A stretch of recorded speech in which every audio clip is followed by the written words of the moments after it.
হা করো। মুখের মধ্যে কি এটা? কি এটা? চকলেট। কে দিয়েছে? আম্মু। তুমি এইসব খাও, ভাত খাও না কেন? ভাত খাও না কেন? ভাত খেতে চাও না? বলো, ভাত কেন খেতে চাও না? কি সমস্যা ভাতে?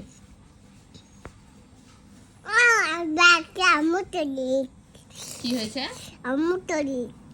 আম্মু দেখি দেখি আর একবার দেখাও তো মুখটা।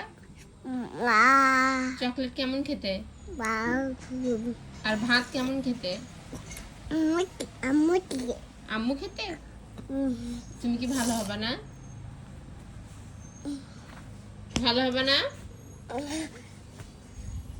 পাজি ছেলে, শুধু চকলেট খেতে ইচ্ছা করে, ভাত খেতে ইচ্ছা করে না? না? হুম।